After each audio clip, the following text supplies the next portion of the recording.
जय श्री कृष्णा। राधे राधे। हाँ, आज जेठ माह के कृष्ण पक्ष की चतुर्दशी तिथि है। दोपहर 12:12 से अमावस्या तिथि की शुरुआत हो जाएगी। जेठ अमावस्या का वट सावित्री का व्रत रखा जाता है। तो व्रत रखने वाली सभी बहनों की हार्दिक शुभकामनाएं। और जेठ अमावस्या को ही शनि जयंती मनाई जाती है। इस दिन व्रत रखकर भगवान शनिदेव की पूजा अर्चना की जाती है।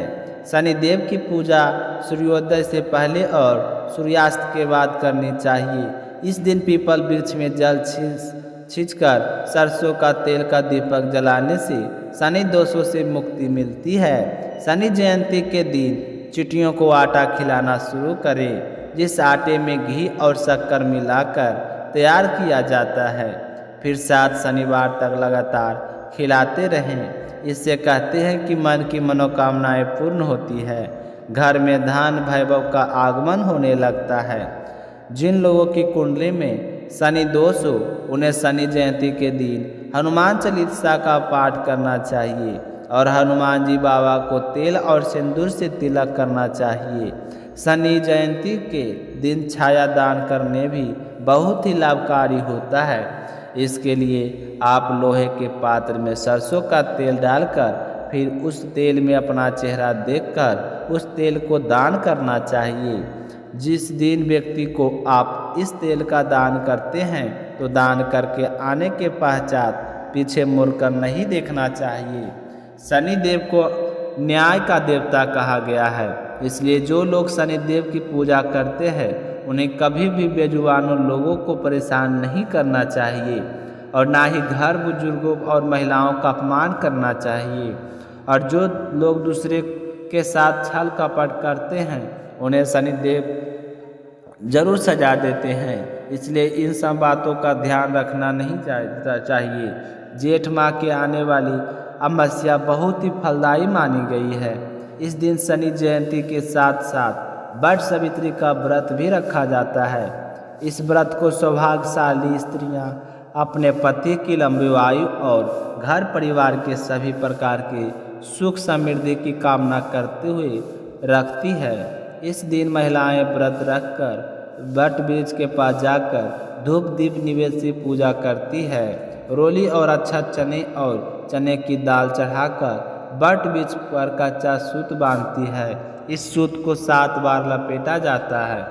इस धागे को 7 बार इसलिए लपेटा जाता है कि पति पत्नी का रिश्ता 7 जन्मों तक बना रहे। उसके बाद हाथ जोड़कर वट वृक्ष की पूजा की जाती है और परिक्रमा लगाई जाती है।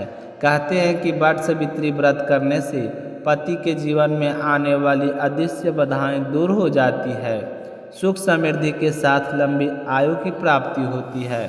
वट वृक्ष के नीचे ही सावित्री ने अपने पतिव्रत के प्रभाव से मरे पड़े सत्यवान को पुनः जीवित किया था। तभी से इस व्रत को वट सावित्री के नाम से जाना जाता है।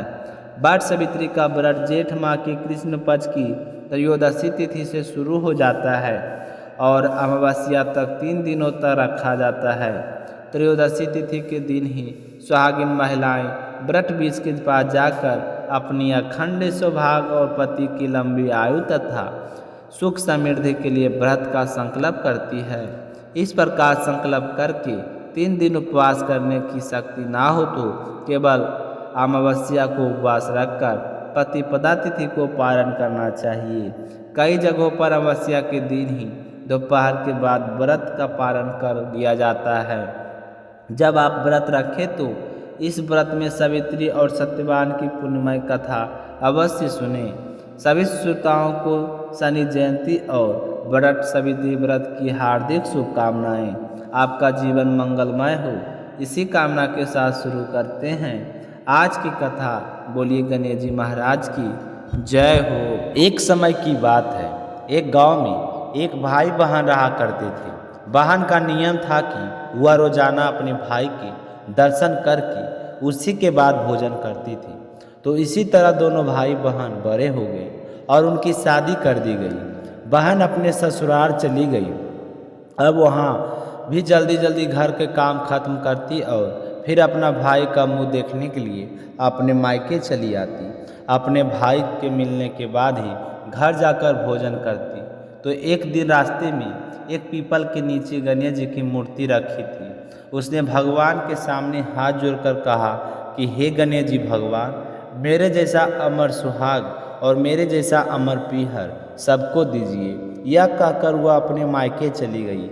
अब उसका रोजाना का नियम था, वह 2 मिनट गणेश जी भगवान की मूर्ति के आगे रुकती और वही बात कहती और फिर अपने भाई से मिलने के लिए चली जाती। एक दिन उसके पैरों में जंगल की झाड़ियों के कांटे चुभ गए। जैसे वो अपने भाई के घर पहुंची और भाई का मुंह देखकर बैठ गई, तब भाभी ने पूछा कि भाई ननद भाई साहब, आपके पैरों में क्या हो गया? तो वह कहने लगी कि भाभी, रास्ते में जंगल की झाड़ियों के कांटे गिरे थे, वह मेरे पाँव में चुभ गए हैं। तो उसकी भाभी ने गर्म पानी लाकर उसके पैर धोए और फिर पट्टी बांध दी, चाय पानी पिलाया और कुछ देर बातचीत करके जब उसकी ननद अपने घर चली गई तो उसकी भाभी पीछे से कहने लगी कि आप किस तरह के भाई हैं, अपनी बहन के पैरों की तरफ देखा भी नहीं है। वह तो आपका मुंह देखे बिना भोजन नहीं करती है और आप अपनी बहन की तरफ ध्यान नहीं देते। देखा नहीं उनके पैरों में किस तरह के कांटे चुभे हुए थे? जाइए अभी के अभी रास्ता साफ करवा दीजिए। तो यह सुनकर उसे बड़ा ही दुख हुआ कि मेरी बहन मेरा मुंह देखने के लिए यहाँ तक आती है और मैंने कभी भी नहीं ध्यान दिया कि वह किस तरह आती है, कितनी परेशान होती है। तो अपनी पत्नी को कहने लगा कि मैं अभी जाता हूँ और रास्ता साफ करके आता हूँ। तो वह कुल्हाड़ी लेकर और सारी झाड़ियाँ काटकर रास्ता साफ कर आया। रास्ते को साफ करते हुए उसने ध्यान नहीं दिया, गणेश जी की मूर्ति को भी वहाँ से हटा दिया। तो यह देखकर गणेश जी भगवान गुस्सा हो गए। जब वह घर आया तो उसकी तबीयत खराब हो गई और गणेश जी के प्रकोप से वह मृत्यु को प्राप्त हो गया। गांव के लोग इकट्ठा हो गए, अंतिम संस्कार की तैयारी करने लगे। तो उसकी पत्नी ने रोते हुए कहा कि भाई साहब, आप लोग थोड़ी देर रुक जाइए, मेरी ननद आने वाली है, वह अपना भाई का चेहरा देखे बिना भोजन नहीं करती है। तो गांव वाले कहने लगे कि आज तो अपने भाई का मुंह देख लेगी, वह कल किसका मुंह देखेगी? तो वह कहने लगी कि आज इनकी बहन को इनके दर्शन कर लेने दो, फिर आप ले जाना, यह उसका नियम है। तो गांव वाले उसकी बहन का इंतजार करने लगी। रोज की तरह बहन अपने भाई का मुंह देखने के लिए जंगल के रास्ते से निकली तो जंगल का रास्ता सारा साफ किया हुआ था।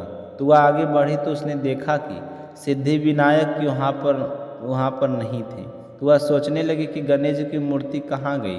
तभी उसकी नज़र गणेश जी की मूर्ति पर पड़ी। तो उसने मूर्ति को उठाया और साफ करके वापस उसी जगह पर रख दिया और गणेश जी भगवान को प्रणाम करके कहने लगी, हे गणेश जी भगवान, मेरे जैसा अमर सुहाग और मेरे जैसा अमर पीहर सबको देना। यह कहकर वह चली गई। तो भगवान सोचने लगे कि आज अगर मैंने इसकी नहीं सुनी तो मेरी कौन मानेगा, कौन मुझे पूजेगा? मैंने तो इसके भाई के प्राण हर लिए हैं।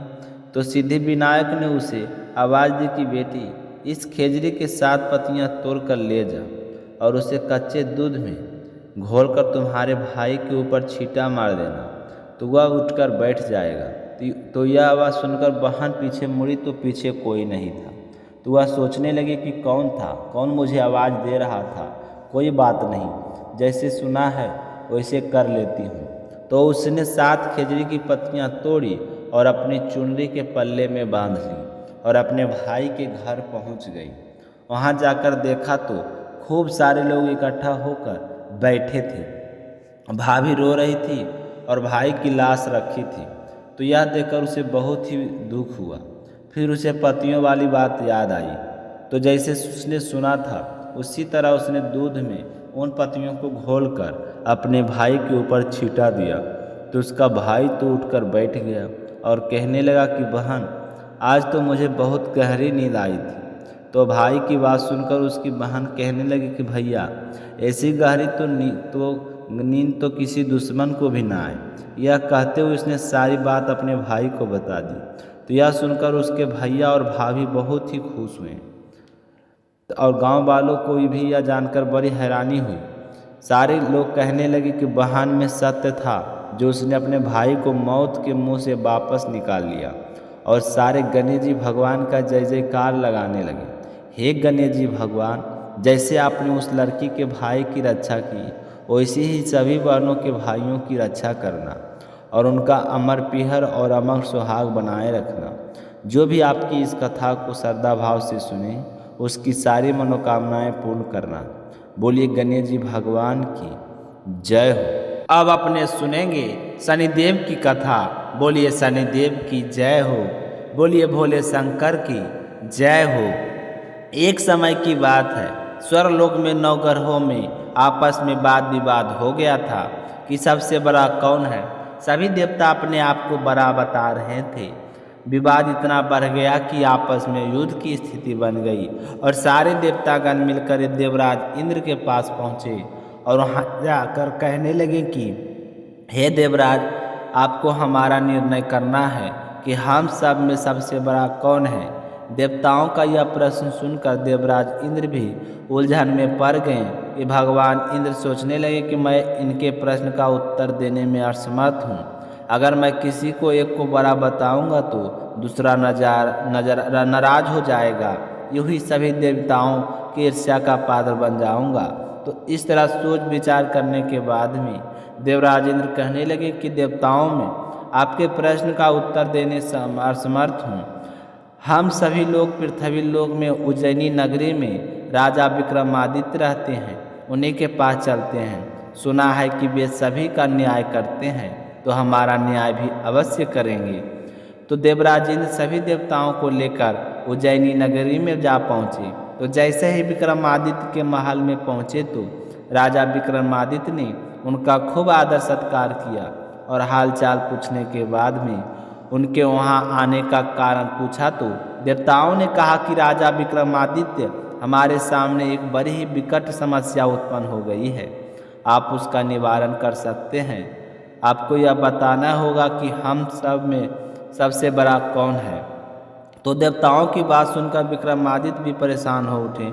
सोचने लगे कि सभी देवता अपनी अपनी शक्तियों के कारण महान हैं। किसी को छोटा या बड़ा कहकर कष्ट देने से मुझे उनके क्रोध का प्रकोप सहन करना होगा। इसमें भयंकर हानि भी हो सकती है। तो इस तरह सोचते सोचते विक्रमादित्य को एक उपाय सूझा और उन्होंने विभिन्न धातुओं के जैसे स्वर्ण, चांदी, कांसा, तांबा, शीशा, रंगा, जस्ता, अबरक का लोहे का 9 आसन बनवा लिए।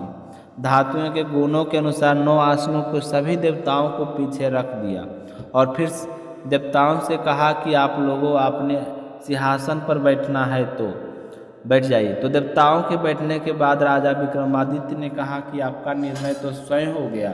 जो सबसे पहले सिंहासन पर विराजमान हुआ वह सबसे बड़ा है। तो राजा विक्रमादित्य के निर्णय सुनकर शनि देवता सबसे पीछे आसन पर बैठने के कारण अपने आप को छोटा जान लिया और क्रोधित होकर कहने लगा कि राजा विक्रमादित्य, आपने मेरा अपमान किया है। तुम मेरी शक्तियों से परिचित नहीं हो, मैं तुम्हारा सर्वनाश कर दूंगा। तो इस तरह का गुस्से में शनिदेव कहने लगे कि सूर्य के एक राशि 1 महीने चंद्रमा, 2.25 दिन मंगल, 1.5 महीने बुध और शुक्र 1 महीने बृहस्पति 13 महीने रहते हैं। लेकिन मैं किसी की राशि पर 7 बरस तक रहता हूँ, जिसे 7.5 कहते हैं। बड़े बड़े देवताओं को भी मैंने अपने प्रकोप से पीड़ित किया है। श्री राम को भी 7.5 के कारण ही वन में जाकर रहना पड़ा और रावण को 7.5 के कारण ही युद्ध में मृत्यु को शिकार बनना पड़ा। राजा, अब तू मेरे प्रकोप से कभी नहीं बच सकता। तो इस तरह शनिदेव का क्रोध राजा विक्रमादित्य चुपचाप सुनते रहे। उन्होंने बोलकर कुछ नहीं कहा। अन्य देवता तो प्रसन्नता के कारण चले गए, परंतु शनिदेव बड़े ही क्रोध के साथ वहाँ से विदा हुए। यह बात राजा विक्रमादित्य को बिल्कुल भी अच्छा नहीं लगी, पर क्या कर सकते थे। एक दिन तक वो तो राजा के मन में यह बात चलती रही कि मेरी वजह से शनिदेव दुखी हो गए हैं, और फिर राजा अपने कामकाज को भूल गए। पहले की तरह की न्याय करते रहे। उनके राज्य में सभी स्त्री पुरुष बहुत आनंद से जीवन यापन कर रहे थे। इस तरह कुछ महीने बीत गए, परंतु शनिदेव अपने अपमान को कभी नहीं भूले। उन्हें तो वह बराबर शूल की तरह चुभ रहा था। तो शनिदेव ने राजा विक्रमादित्य से बदला लेने के लिए एक दिन घोड़े के व्यापारी का रूप धारण किया और बहुत सारे घोड़ों के साथ उज्जैनी नगरी जा पहुँचे। जब इस बात का पता राजा विक्रमादित्य को लगा कि राज में कोई घोड़ा का व्यापारी आया है, तो उन्होंने अपने अश्वपाल को कुछ घोड़े खरीदने के लिए भेज दिया। तो अश्वपाल व्यापारी के रूप में आए शनिदेव के पास पहुँचे और राजा के घोड़े खरीदने की बात कही। तो व्यापारी ने कहा कि घोड़े बहुत कीमती है, आपके राजा नहीं खरीद सकते। तो अश्वपाल ने जब वापस आकर घोड़ों के बारे में बताया कि घोड़े बहुत कीमती है और व्यापारी कह रहा है कि आपके राजा घोड़े नहीं खरीद सकते, तो राजा विक्रमादित्य स्वयं वहां चलकर गए और वहां जाकर घोड़ों को देखने लगे। घोड़े एक से बढ़कर एक थे, राजा को बड़े ही पसंद आ रहे थे। तभी देखते देखते राजा ने एक बहुत ही सुंदर और शक्तिशाली घोड़े को पसंद कर लिया और घोड़े के व्यापारी से कहने लगे कि मुझे यह घोड़ा पसंद है, इसका क्या दाम लोगे, मुझे बताओ, तुम्हें मुँह महंगा दाम दिया जाएगा। तो व्यापारी कहने लगा कि आप इस पर सवार होकर इसकी चाल देख लो, अगर कोई कमी हुई तो मैं तो यहाँ से चला जाऊँगा। तो राजा को व्यापारी की बात बड़ी पसंद आई। सोचने लगे कि व्यापारी कितना अच्छा है, घोड़े से बढ़कर एक है, फिर भी कह रहे हैं कि चाल देखकर घोड़े खरीदो। तो राजा बहुत ही खुश हुए और घोड़े की चाल देखने के लिए उस पर सवार हो गए। तो वह घोड़ा बिजली की गति से दौड़ पड़ा। राजा बहुत ही प्रसन्न हो रहे थे, लेकिन घोड़ा तो रुकने का नाम नहीं ले रहा था।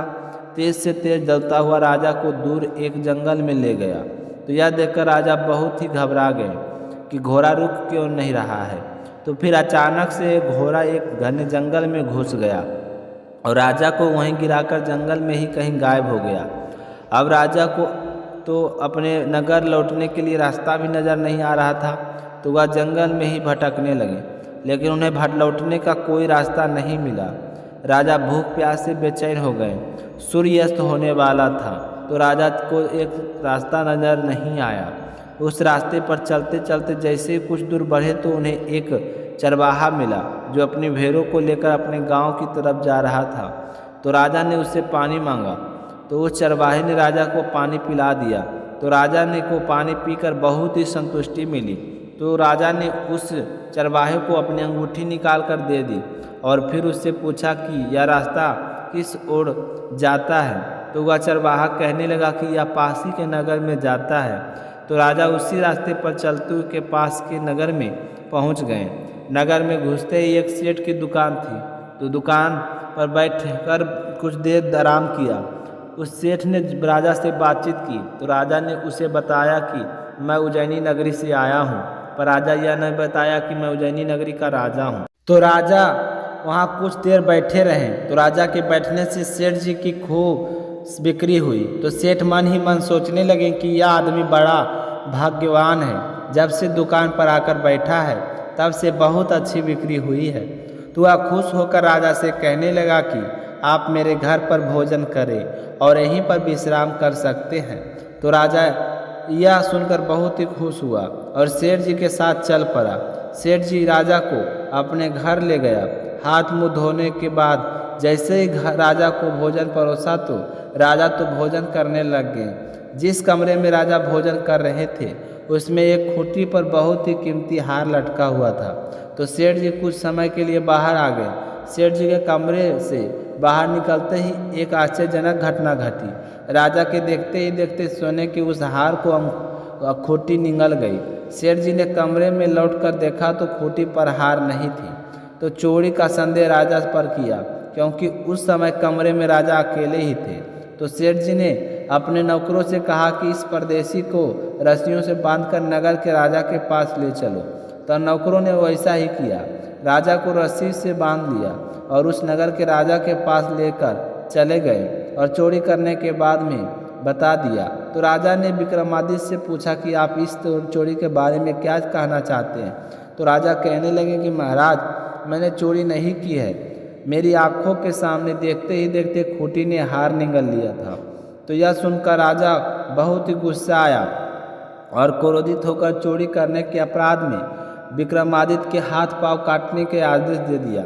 अब राजा विक्रमादित्य के हाथ पांव काट दिए और नगर की नगर की सड़क पर छोड़ दिया गया। वह बेचारा भूखा प्यासा पड़ा रहता। अगर किसी को दया आती तो उसके मुंह में भोजन दे देता, और अगर कोई शरारती बच्चे होते तो उस पर पत्थर मारते। अब राजा विक्रमादित्य तो अपने भाग को कोस रहे थे कि मुझसे ऐसी क्या गलती हो गई जिसकी सज़ा मुझे इस तरह मिल रही है।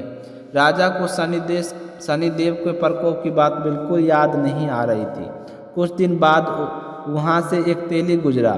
जैसे उसकी नज़र पड़ी तो देखा कि इसके हाथ पांव कटे हुए हैं। फिर भी यह मेरे तो काम आएगा, मैं इसे ले जाकर कोलों पर बैठा दूंगा तो गाय से कम आवाज़ देकर बैलों को तो हाँकता रहेगा।